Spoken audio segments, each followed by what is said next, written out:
और इस वक्त ये बड़ी खबर हम आपको बता दें, भारत में पाकिस्तान के हाई कमिश्नर ने कहा है कि पाकिस्तान हिंदुस्तान से जंग नहीं चाहता। वो पाकिस्तान में बैठे आकाओं से अलग बयान है। उन्होंने कहा कि भारत पाकिस्तान इस वक्त मुश्किल दौर का सामना कर रहे हैं। हम दोनों के सामने बड़ी चुनौती है, लेकिन एक राजनयिक के तौर पर मैं आशावादी हूं। मुझे लगता है कि दोनों देश आपसी रिश्तों को सही कर सकते हैं।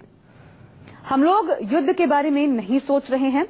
मुझे उम्मीद है कि दोनों देश आपसी रिश्ते सही कर लेंगे। ये कहा है पाकिस्तान के हाई कमिश्नर अब्दुल बासित ने।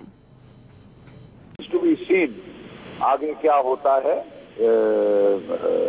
कोई भी देश अशांति और युद्ध नहीं चाहता, लेकिन एक तरफा नहीं हो सकता ये कि पाकिस्तान की फौज, पाकिस्तान की आईएसआई जब चाहे एलसी पार करे, जब चाहे इंटरनेशनल बॉर्डर पार करे और जितने मर्जी भारतीय जाने वहां पे लाशें बिछा दे, कोई फर्क नहीं पड़ता, कोई युद्ध नहीं होगा। लेकिन अगर हमने कुछ रिटेलिएट किया तो न्यूक्लियर युद्ध होगा, ये होगा, वो होगा, चाहे चिल्ल कौं।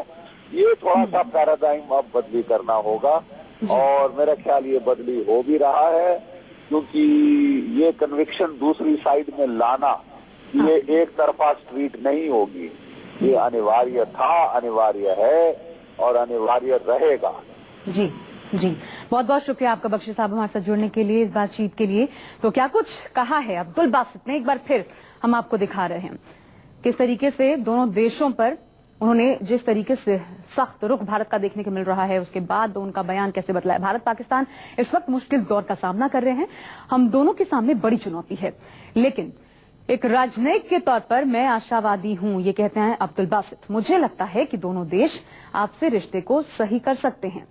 हम लोग युद्ध के बारे में नहीं सोच रहे हैं। मुझे उम्मीद है कि दोनों देश आपसे रिश्ते सही कर लेंगे। उम्मीदें जता रहे हैं, लेकिन भारत में बैठकर उम्मीदें जताना, वहां उनके आका क्या कहते हैं, ये भी भारत के सामने है। ऐसे में दोनों बयानों में विरोधाभास है।